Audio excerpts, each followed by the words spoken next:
Wait, why are you here, Emily? What? You were alive? I thought you might have died. Well, it's Sharon. Ew, yourself? Wait, you didn't come to steal Jason back from me, did you? Jason's already my husband. He doesn't care about you anymore. So it's not gonna work. I didn't plan on doing anything. Anyways, I was so surprised when I saw you. Why are you at this apartment? I thought you became homeless after I sold Jason and you were kicked out of the house with not a thing. You were a housewife with no job experience and nowhere to go, right? I was just shocked when you passed me at the entrance. Thanks for the summary of what happened 7 years ago. But don't forget that I had enough skills to find a job. What? Thanks to it, I was able to find a job just 1 week after you took everything away from me. Which means that you were homeless for at least 1 week, right? That's shorter than I thought, but the joke's on you. Since when did you care about what happened to me? What? Of course I care. Imagining what kind of poor lifestyle you must be living was so much fun these last 7 years. Oh, is that so? I don't know what kind of lifestyle is considered poor in your standards, but I've at least been able to get a place at a high-rise condo. What? Oh, one of the tiny rooms in the lower floors, right? Me and Jason live on the 26th floor. There are only 27 floors, so it's basically the top. Are you trying to make some sort of hierarchy based on the floor we live in? That sounds pretty petty, so don't involve me in it, okay? So, what floor do you live in? I won't tell you. Aw, never mind. It'll be so embarrassing if people find out a relative of mine lives in one of the lower floors, which is why I won't ask you anymore. Hold on! Are you serious? You must be kidding me! My stomach actually hurts right now from laughing. What is it now? You work with a client of the company Jason owns? What? Jason inherited his uncle's company 1 year ago and became the CEO. So Jason had to go over to one of his client companies today, which is when he said that he saw you on the way home at the reception counter. Oh, I guess I did see him today. He was pretty far away, so I couldn't get a good look. So do you work part-time there? Or are you a dispatch worker? What does it matter to you?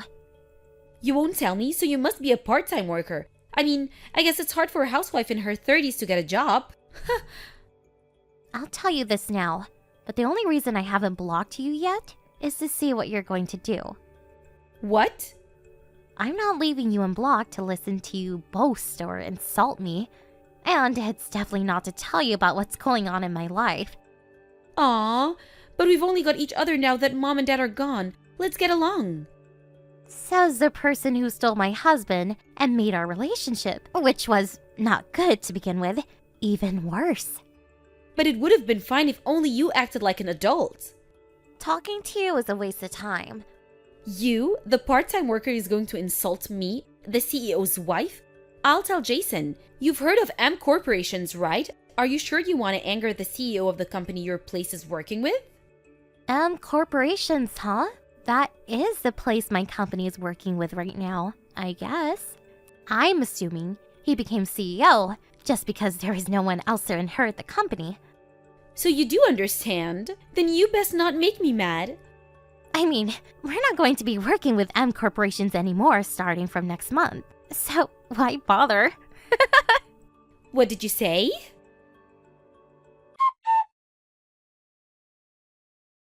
Emily, just what did you do? What do you mean? I'm talking about yesterday. You said that your company wouldn't be working with M corporations anymore, right? Jason told me that the reason he went to your place was to ask them not to cut ties. Oh, that? He did come to our company, but couldn't meet the CEO, right? Yes, and he's saying that the CEO of A corporations he couldn't meet was you. What's this about? Well, yes, I am the CEO.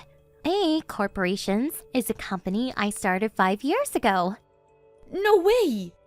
It seems that Jason knew this since a while back, but he must have not told you to protect your pride. But you said you were just a part-time worker. Liar!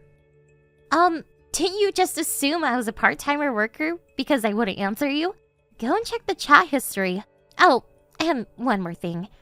You probably haven't heard this yet, so I should probably tell you. What?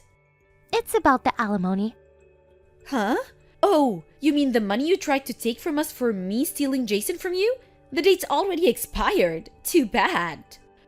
I'm sorry to break the news while you seem to be having so much fun, but I actually did receive an alimony. What? 7 years ago, I was kicked out of the house in the middle of the night by you and Jason, right? I had no place to go that night and was what you call homeless. But a friend of mine, who was abroad on work, was supposed to come home the next day. I waited for her to return and contacted her. She gave me a place to stay and even found a lawyer and detective for me. It was quick from there. A month later, I succeeded in having Jason pay $50,000. 50,000? So he really didn't tell you anything, huh? Who cares about that anymore? We were talking about why your company cut ties with Jason's. Do something about it. What exactly do you want me to do? I'm telling you to start dealing with Jason's company again. This is an order from the wife of the CEO of M Corporations. What do you mean, order? You probably contacted me in an attempt to do something about the Jason problem, Sharon. But it's me, the CEO of A Corporations, that has the upper hand. What? To put it simply, my company was giving Jason's company jobs. We've been working with M Corporation since Jason's uncle was CEO, but the quality of work has noticeably decreased ever since Jason took charge. A series of unbelievable mistakes during the past 3 months was the final straw. It's been affecting our work as well, so we decided to have another company do the work, which means that we won't be dealing with M Corporations anymore. What? Can't you forgive a few mistakes? That's why Jason got rid of you in the first place. You're too uptight. This is business. This has nothing to do with this. But... You know, I did ask M Corporations to do something about it multiple times, but they wouldn't listen, which is why I decided to find another company to work with. Rude! Say whatever you want. As the CEO of A Corporations, I have a duty to protect the reputation of the company and the lives of our workers, even if it means I need to make hard decisions. You're inhuman! I'll say this again, but this is business. This was a logical decision based on the fact, so I have no intention of changing my mind. You stubborn hag! Leaving that aside, you're still meeting Stan? What? You know, the guy you seduced in high school thinking I had a crush on him? You were able to get him hired at M Corporations, right? What is it suddenly? That stuff happened ages ago. Don't you notice that you dug yourself a hole, Sharon? What do you mean? I'm talking about yesterday. You said that Jason saw me at the reception lobby, but in reality it was Stan, who went with Jason, that saw me, right? What? Jason already knew I was the CEO of A Corporations, so he would have came over and talked to me if he had noticed, but he didn't and just passed me by. Stan, on the other hand, noticed me and smiled when our eyes met. Not only that, but yesterday soon after you texted me, I got a text from Stan saying, "I didn't know you worked part-time at A Corporations." Ha ha ha. Huh? I asked him where he had heard that from, and he said that you told him. Oh shit! Well, this is just what I speculated based on the evidence, but I told Stan's wife about my suspicions, so she took a peek at Stan's phone and stuff. What? She thanked me after she found a bunch of evidence pointing to Stan cheating. What do you think you're doing? By the way, Stan's wife is sitting next to me right now. Why? Get ready because I'm going to hire an acquaintance of mine who's a lawyer and bring you two to court, she says. But... Oh, she says she told Jason about it too. Seriously? Jesus, what's happening right now? Emily, give me back my money. You know the alimony you said Jason paid for the two of us. I needed to pay the alimony Jason and Stan's wife are asking of me.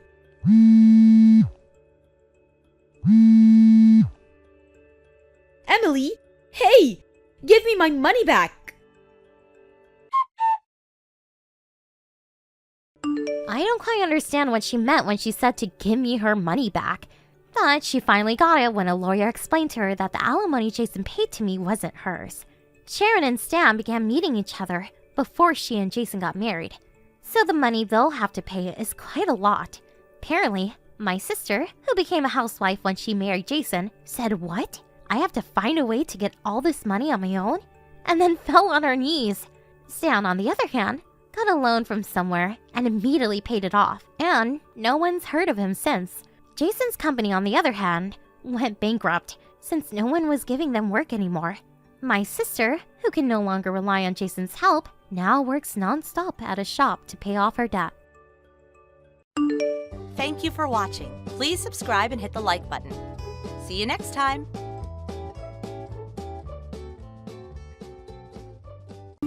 Linda, you know it's my wedding tomorrow, right? I heard that you were working today. Just what are you thinking? Are you even preparing for tomorrow? Don't embarrass me at the wedding, all right? Good morning, Jenny. It's not like I'm gonna host the wedding or anything, so it shouldn't be strange that I'm working today. I already have the bare minimum prepared, and the wedding's only a short walk from where I live. I should be fine as long as there's no emergency. You sure about that? Why are you even working on a Saturday? Are you that slow at work? I always go to work on Saturdays. Huh? Salons in this area are closed on Tuesdays. You go to one at least once a month, right? You should know this. The salon I run also has days off on Tuesdays. That's why I'm working today. You are a hairstyler, Linda. Yes. And you run a salon? Yeah, didn't I tell you? Oh, I see. The customer is going to come soon, so bye. Hey, why are you not here? Linda, the wedding's about to start. I asked you to take care of the reception, right? I had a friend who came early to do it instead since you weren't here. You need to make sure your wedding gift is a hefty sum to make up for this, all right? Huh? We just got news that you were in an accident and were brought to the hospital. You just ruined my wedding. I noticed that my brother wasn't here as well, and apparently he went to the hospital to check in on you. You don't want to come to my wedding that much, huh? Can you not do anything that will stand out on my special day? I won't just let you cancel on me, obviously. It's fine if you're late. Just get here with my brother as soon as they're done with you over there. Hey, you're still not here. The feast is about to start. My brother's there as well, right? You're making a mess of my wedding. If you don't come, pay me $30,000 for your wedding gift, all right? Oh, $30,000? Oh, finally you replied. If you're going to pay $30,000, then it's fine if you don't come. There's no taking it back, all right? Pay me the money. The wedding was stopped midway because of you. My fiancé is even threatening to break off the engagement. What are you going to do about this? If you feel even a tiny bit guilty, then pay me $30,000. Jenny, will you stop texting Linda? Oh, Thomas, why didn't you come to the wedding? I know you were worried about your wife, but couldn't you have returned to the wedding after checking in on her for a little bit? You were probably stopped by Linda, right? But you have to be tough and refuse at times like that. It was your adorable sister's special day after all. This was probably one of the reasons the wedding was canceled. Linda only thinks about herself. Jenny, didn't you hear from Mom what happened to Linda? Huh? Didn't you hear she got in an accident with? I think she did say something, but I was too shocked the wedding was canceled to have heard. And I'm currently locking myself into my room to show that I don't want the engagement to be broken off. My happiness and my future are on the line right now. Who cares about all that? We can think about it after I get married. So, you don't even understand why the wedding was cancelled and why our engagement is going to be broken off? But there's no reason for such terrible things to happen to me. Just listening to it is a waste of time. I don't know if you've given up and accepted the situation or if you just really don't get it. What? The reason our wedding was cancelled and your engagement is about to be broken off is because the driver who bumped into Linda is a guy you're cheating on your fiancé with! Huh? Apparently he heard about your wedding just this morning and drove straight to the wedding venue. He was in a hurry and ignored the traffic lights, which is when he ran into Linda crossing the street. What? Apparently that's the explanation he gave. Seriously? Linda's... The accident happened right after I went home because I'd forgot something and returned to the wedding. Thankfully she'll live, but she had to be hospitalized since the injury was pretty serious. It was that bad? But she replied to my text about the $30,000. That was me. Huh? Her phone didn't break in the accident. I decided to hold on to it for her, but your messages were so annoying that I replied just to shut you up. What's your problem? So you're going to pay the $30,000 for her? $30,000? Who said I would be paying? Nothing in my reply implied that I would be paying $30,000. What? Besides, no matter how long you lock yourself in your room, you can't stop the engagement being broken off anymore. You have no right to refuse now that everyone knows you were cheating. But... Also, I have no idea how the wedding being ruined is Linda's fault. She's a victim here, not you. Why? Because if you hadn't cheated, then this guy wouldn't have rushed to the wedding and hit Linda with his car. I'll be at the hospital taking care of Linda for the time being, so I didn't have time to take part in this mess you've made. Thomas? Don't text me. Why? I don't want to talk to you. Don't come to my house either.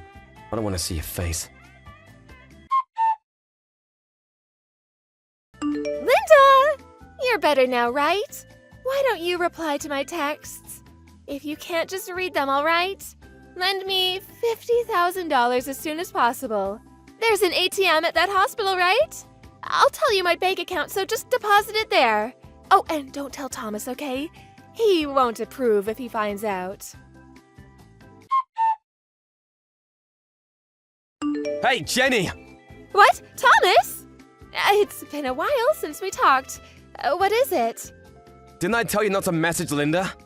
What? She told you? I noticed she was getting notifications. Linda still can't move her right hand. I was just on her phone sending replies to text for her since she couldn't type, which is when I noticed your ridiculous texts. The timing. You really don't give up, do you? The $50,000 is the total amount of money you need to pay, right? The cost of the wedding plus the fine you had to pay for cheating on your fiancé. You were even asking for $30,000 as a wedding gift last time. Linda owns her own salon, right? That must mean she makes a lot of money. So $50,000 should be fine for her. I'm saying that there's no reason for her to give you any money. Just who do you think you are? But who do you think is to blame for my engagement being broken off? You, who cheated even though you're about to get married. Who else is to blame? If Linda didn't get into an accident that day... She only got into an accident because you cheated, remember? Stop trying to put the blame on others and act as if you did nothing wrong. Then you pay me $50,000. What? Isn't it the older brother's job to help out his younger sister? I said, stop acting as if you did nothing wrong. I'm just asking you to lend me some money because I don't have any. Why, you? The guy you were cheating on your fiancé with admitted his mistakes and is ready to pay for it. Huh? What do you mean? He promised to pay the fine your former fiancé is asking from him. He's also going to pay for Linda's hospitalization fees and a loss of salary while she's unable to work.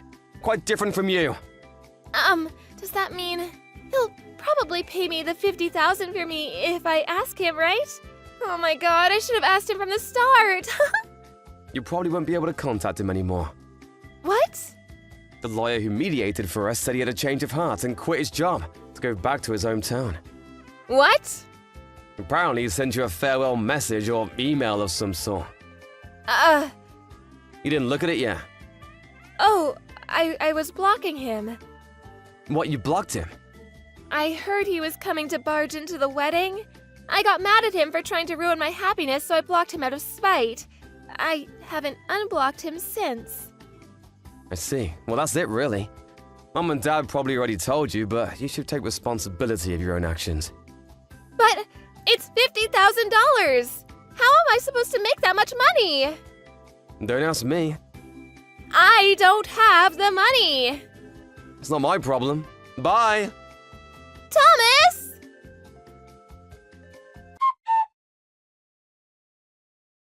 Her parents paid for the $50,000 Jenny was being fined for, but they told her that she would have to give it back. Jenny kept complaining about how she wouldn't be able to give it back and locked herself in her room. "If you don't have any money, then work," shouted her dad. He didn't tolerate Jenny's nonsense and got her a job at a nearby factory. She uses the salary she earns there to pay her debt little by little. By the way, Mom is the one who manages her salary. Jenny works hard labor day and night, and never does she stop crying about it. She doesn't know that her parents will cut ties with her as soon as she pays back the money. Thank you for watching. Please subscribe and hit the like button. See you next time.